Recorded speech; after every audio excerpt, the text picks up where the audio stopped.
This is Michael Borodkin, Orientalist, editor-in-chief of the website and Telegram channel Oriental Express. Michael, hello. Glory to Ukraine. Hello. Hello. Michael, tell me, please, right now, everyone is following Trump's statement. But of course, you can't draw parallels here. Nevertheless, somewhere he said about Ukraine that 24 hours would end this war, then 2 weeks, then 2 weeks again, then another 2 weeks again. Something similar is happening with Iran somewhere. I give you time there, let's sign an agreement. It will be a super agreement. We have almost agreed.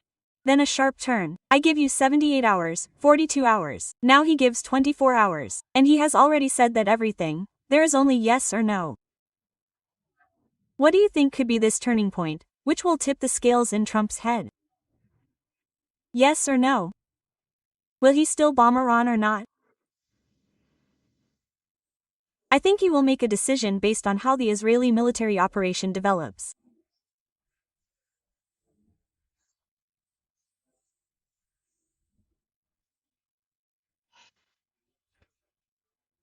If he comes to the conclusion that almost all Iranian air defenses have already been disabled, and that Iran is not quite capable of carrying out its threat and firing missiles at American bases in the Middle East, then this may make it easier for him, may push him towards a decision to join this war, to finally destroy the Iranian nuclear program and, in general, take all the credit for being the winner, yes, and for ridding the world of a terrible nuclear threat.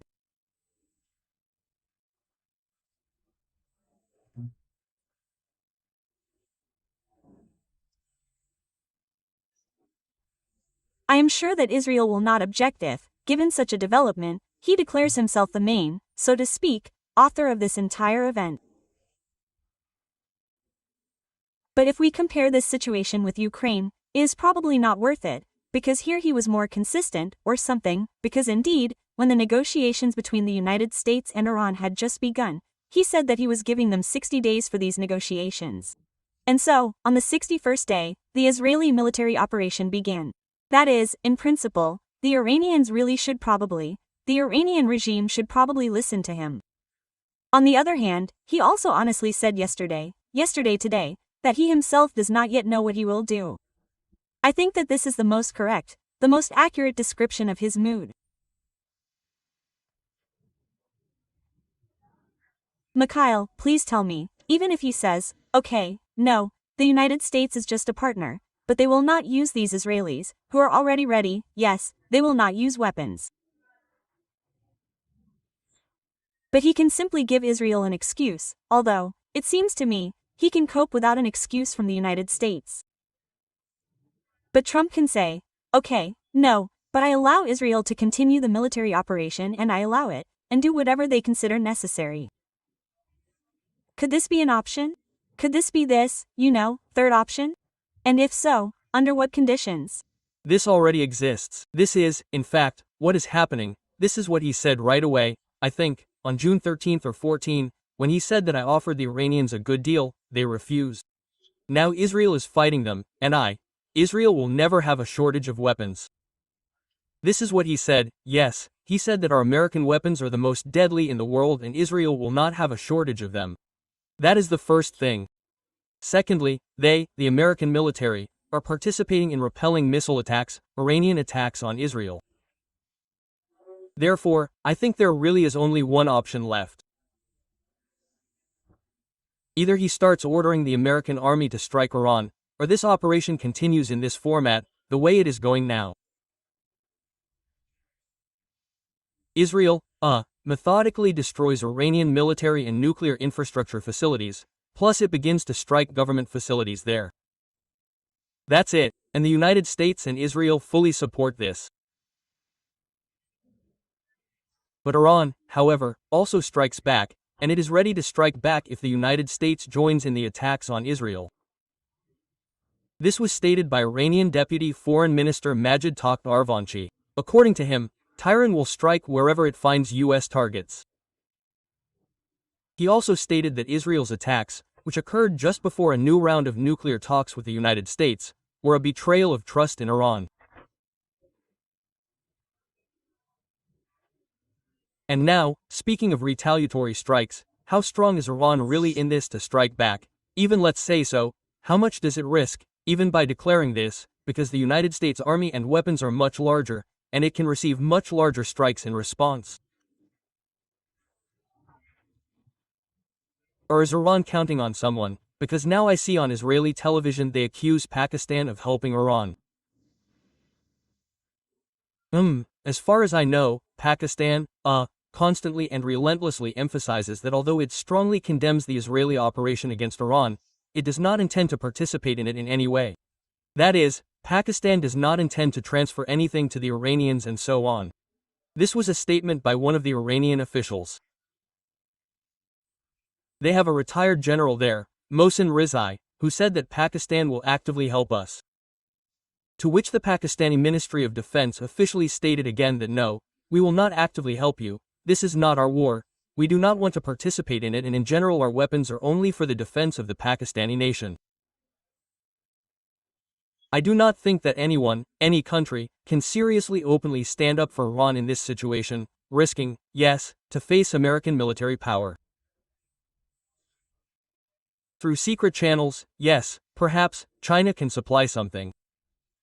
There were rumors that some strange transport planes were flying from China to Iran. Nobody knows what they are carrying there. Again, this information has not been officially confirmed, so we are just talking about rumors. Iran has already tried to shell American bases in Iraq in the past. That is, it has weapons for this, but it is difficult for me to say how much they will risk doing this. The main task of the Iranian regime now is to ensure its survival. If the Iranian leaders believe that a strike on American military bases will lead to American intervention in the war and a change of regime and the fall of the regime is already inevitable and final, then I think they will refrain from this. If they believe that they can risk it, then they will try to carry out this strike. Although, it seems to me, it should have been clear to them that if the Israeli army is capable of doing with them what it is doing with them now, then the American army can do much more. The foreign ministers of Great Britain, France and Germany, as well as the High Representative of the European Union for Foreign Affairs and Security Policy Kaja Kallas, will hold talks with Iran on its nuclear program. The meeting will take place in Geneva, Switzerland on Friday. The goal of these talks is to convince the Iranian side to give firm guarantees that it will use its nuclear program exclusively for civilian purposes. Well, that is, while Trump is thinking, Europe offers to meet, but here Michael's question is, what if Trump strikes earlier than Friday? Yes, I understand that today is Thursday, Friday is tomorrow, but Thursday is not over yet, right? What then, and what role can Europe play in this now? How authoritative is Europe for Iran? Europe does not matter how authoritative they are for it. Simply without the consent of the United States, any agreements are worth nothing. That is, without the United States supporting this agreement, which can be concluded there, and it will not help Iran in any way. That is, the sanctions will not go anywhere and, accordingly, the situation will not change. And in order to get the approval of the United States, Iran must comply with the American demand to completely abandon uranium enrichment work. So far, they have not expressed any readiness to do this. They will do this in the event that, again, yes, it becomes clear that the survival of the regime is at stake. Well, so far there have been no signs of either one or the other, that is, neither that the regime is about to collapse, nor that they are ready to make these concessions. So I think that on the part of Iran, this is simply an attempt to buy time. This is an attempt to put pressure on Israel through European countries, there, perhaps, to try to influence the United States and so on. I do not think that they are seriously ready to negotiate anything with Europe now. Moreover, I repeat, yes, Europe is not participating in this war, so this dialogue is simply, well, some kind of meaningless, like POMO. Michael, speaking about Europe, I also remembered about IAEA, who not long ago Grossi was there and went down into these mines. He said that yes, indeed, there is potential. I would also like to ask you about your opinion on how influential IAEA is now. How influential is it now? What do the words of the head of IAEA Grossi mean? And does this organization change anything, seeing, yes, what is leading to, what is Iran going to?